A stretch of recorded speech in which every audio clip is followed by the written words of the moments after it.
북한을 탈출해 남한에 정착하면 누구나 행복과 자유를 누릴 거라 생각하기 쉽습니다. 하지만 현실은 다릅니다. 남한 사회의 치열한 경쟁과 적응의 어려움에 부딪혀 다시 북한으로 돌아가길 꿈꾸는 탈북자들도 적지 않습니다. 문제는 월북의 대가입니다. 탈북자가 다시 북한으로 돌아가면 악명 높은 정치범 수용소로 끌려가거나 잔혹한 고문을 당하는 경우가 많죠. 그런데 놀랍게도 모든 월북자가 이런 처벌을 받는 건 아니라고 합니다. 오늘은 기적적으로 살아남아 북한 체제의 선전 도구로 활용된 월북 탈북자 탑3를 소개합니다. 이들의 이야기는 충격과 의문으로 가득합니다. 3위 임지연, 미모의 방송인에서 수수께끼의 월북자. 2014년 북한을 탈출한 임지연, 북한 이름, 전혜성은 남한에서 방송인으로 화려한 데뷔를 했습니다.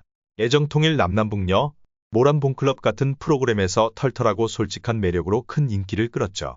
그녀의 밝은 웃음과 세련된 모습은 북한 출신이라는 사실이 믿기지 않을 정도였습니다. 하지만 2017년 4월 임지연은 갑작스럽게 자취를 감췄습니다. 그리고 충격적인 소식이 전해졌죠. 그녀가 북한으로 돌아가 김정은 체제를 찬양하는 선전 영상에 등장한 겁니다. 한국 방송에서 보여준 생기발랄한 모습과 달리 북한 영상 속 그녀는 어딘가 불안하고 부자연스러웠습니다. 부어오른 얼굴과 겁에 질린 표정은 고문의 흔적 아니냐는 의혹을 낳았죠. 일부에서는 그녀가 한국에서 간첩 활동을 하다 월북했다고 주장했습니다. 하지만 간첩이라면 얼굴과 이름을 공개하며 인기 프로그램에 출연했을 리 없다는 반론도 만만치 않습니다. 더욱이 그녀는 통장 잔고 고시원 보증금, 소지품조차 정리하지 않고 갑작스럽게 사라졌습니다. 이 때문에 납북 가능성이 제기됐죠. 실제로 북한 국가보위성은 해외 탈북자들을 납치해 체제 선전에 활용하라는 지시를 내린 바 있다고 합니다. 임지연의 월북은 정말 자발적이었을까요? 압북된 걸까요? 아니면 애초에 간첩이었을까요? 그녀의 진실은 여전히 안개 속입니다. 임지연은 북한 선전 영상에서 남한은 돈만 있으면 행복할 줄 알았지만 결국 배신과 외로움뿐이었다고 말하며 남한 사회를 비판했습니다.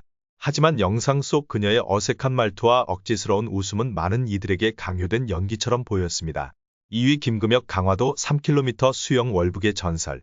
2020년 7월 대한민국을 발칵 뒤집은 사건이 터졌습니다. 탈북자 김금혁이 강화도에서 3km에 달하는 바다를 수영해 북한으로 넘어간 겁니다. 더욱 충격적인 건 그가 여성 성폭행 혐의로 경찰 조사를 받던 중이었다는 점입니다. 단순 잠적이 아니라 목숨을 걸고 북한으로 돌아갔다니 네티즌들은 경악을 금치 못했죠. 그런데 이야기는 여기서 더 기묘해집니다. 김금혁은 이미 2017년 탈북해 남한에 정착한 인물이었습니다. 그는 과거 개성공단에서 일하며 남한을 동경했다고 밝혔지만 실상은 달랐습니다. 북한에서 이미 범죄를 저질러 수사를 피해 남한으로 도망친 거였죠. 남한에서도 또다시 범죄를 저지르고 결국 경찰 수사를 피해 월북을 선택한 겁니다. 이런 배경을 가진 김금혁을 김정은이 가만둘 리 없어 보였습니다. 하지만 놀랍게도 2020년 9월 북한은 김금혁을 용서하고 일자리까지 제공했다는 소식을 발표했습니다. 심지어 그는 주민 강연회에 나와 김정은 동지의 은혜를 찬양했죠. 북한은 이를 회개하는 자에게는 관대한 당의 품이라 포장했습니다. 그러나 전문가들은 다른 해석을 내놓습니다. 김정은은 김금혁을 처벌하기보다 용서하는 모습을 보여줌으로써 내부 결속과 체제 선전을 노렸다는 겁니다. 한편 이 사건은 남한의 군사 경계망에 큰 구멍이 뚫렸음을 보여줬습니다. 탈북자가 3년 만에 다시 북한으로 돌아갈 수 있을 정도로 허술한 경계라니 당시 군 당국은 거센 비판을 받았죠. 김금혁은 월북 후 북한 선전 영상에서 남한은 범죄자에게조차 기회를 주지 않는 냉혹한 사회라고 비난했습니다.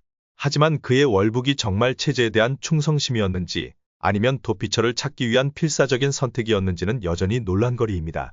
1위 박인숙, 2번 탈북 그리고 월북의 전설.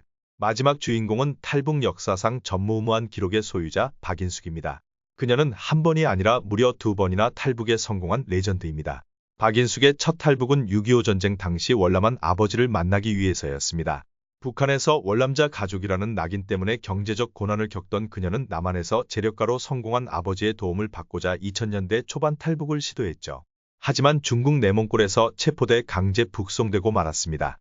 6개월 뒤 그녀는 또다시 목숨을 걸고 재탈북에 성공했습니다.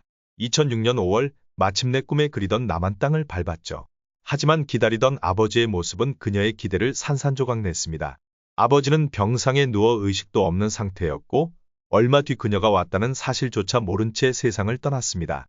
경제적 지원은커녕 빈손으로 남한 생활을 시작해야 했던 박인숙.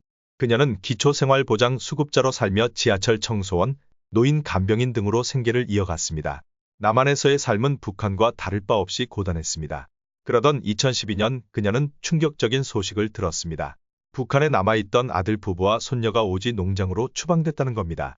결국 박인숙은 가족을 구하기 위해 다시 북한으로 돌아가는 극단적 선택을 했습니다. 북한 당국은 그녀의 월북을 체제 선전의 절호의 기회로 삼았습니다. 박인숙은 귀국 직후 기자회견에 나와 남한은 지옥이었다며 김정은의 관용을 찬양했습니다. 하지만 전문가들은 그녀의 삶이 선전용 쇼에 불과하다고 봅니다. 월북자들의 실제 생활은 감옥과 다름없을 정도로 처참하다는 증언이 많죠.